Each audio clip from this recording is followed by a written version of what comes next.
Okay, well we're at the point now where we have to do the hardening and tempering, so I've got a bit of a makeshift furnace here. These are not fire bricks, but I have used these bricks before and they seem to stand up to the heat okay.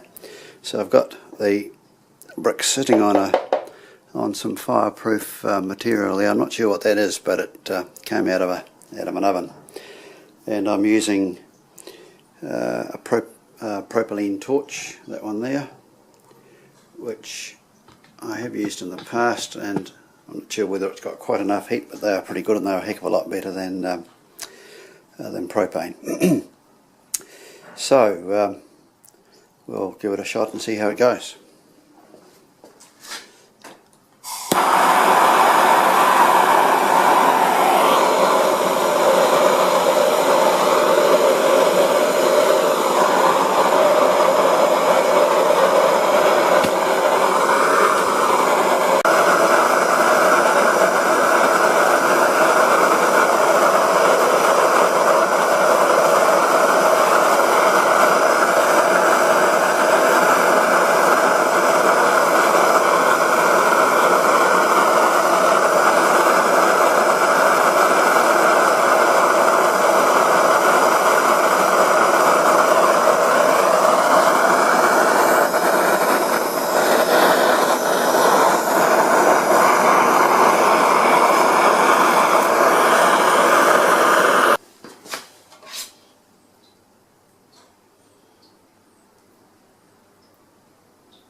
And yes, I did have a fire blanket handy, and I do have a fire extinguisher handy.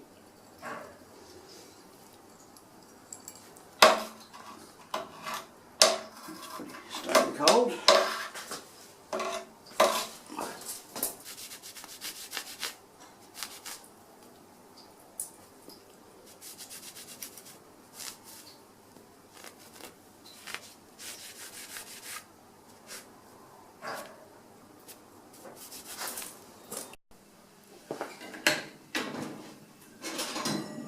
Okay, so we've managed to harden this, and now I need to temper it, and according to the books about 245 centigrade is a good starting point. This oven will go to 245, I know that because I use it for doing printed circuit boards for soldering. So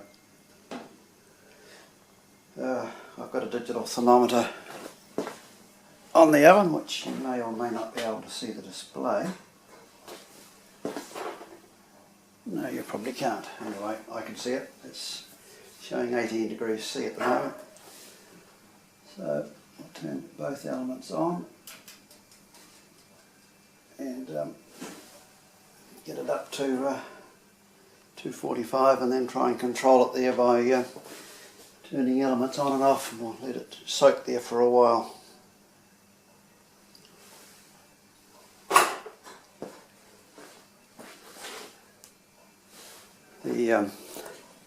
The oven was $30, I think, in the warehouse, which is a New Zealand cut price store. It's a pizza oven.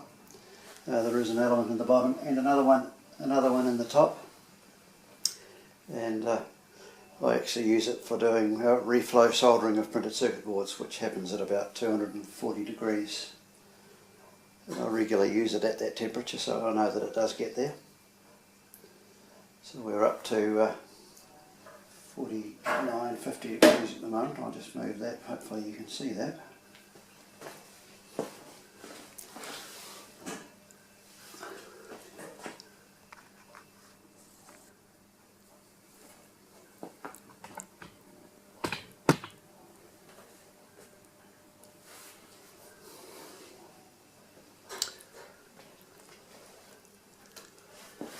Now that's the temperature of the thermocouple, and of course the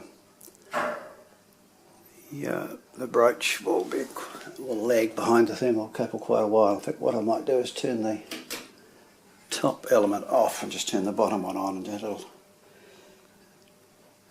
so the rate of rise is a bit slower.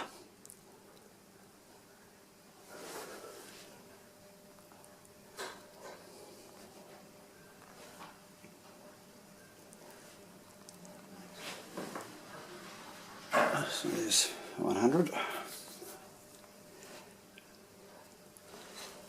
So this is centigrade, which I'm comfortable with, and so that's 230 Fahrenheit.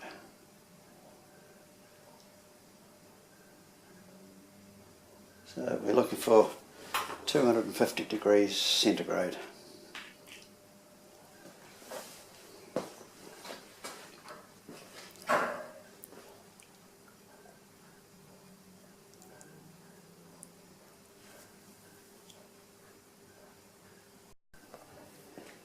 Right, so we're getting there. Let's put the bottom in our element on only. 195.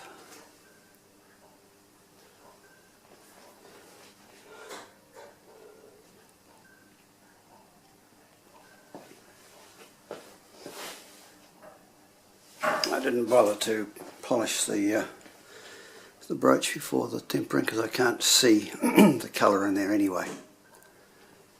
And I figure that the thermometer is more accurate than looking at the colour on the brooch.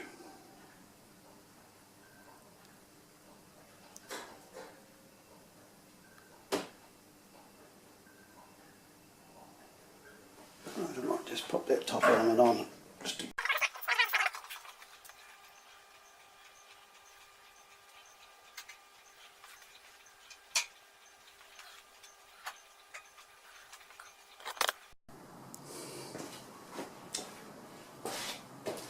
Okay, well I've done the tempering, so it's set at 245 degrees centigrade for about 10 minutes or so. It still sounds fairly hard. Got a bit of a ring to it, and it still sounds hard, but I can just take the edge off it with a file, so it doesn't skate any longer like glass. So I figure that's reasonably close. Now, one minor problem: the tooth spacing is a little bit wide for the gears that gears that I'm attempting to broach. You probably can't see this very well, but when I'm broaching this, when that teeth leaves the, I'll get one without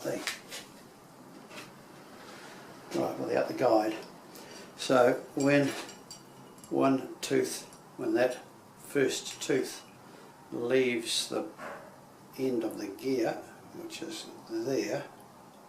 there's only one tooth in contact with the gear, so it's not going to be guided until that second tooth comes into play. So I miscalculated when I worked out the spacing. So what I've done is I've turned up a little aluminium collar, which I'll sit on the bottom of the gears like that, and there's a 1/2 inch hole in the collar, and so I'll be broaching the gear and the aluminium collar at the same time. And of course I've now got 3 teeth in contact at any one time, so I should get the guidance I need. Right, so let's move to the press and see how we go on the very first attempt.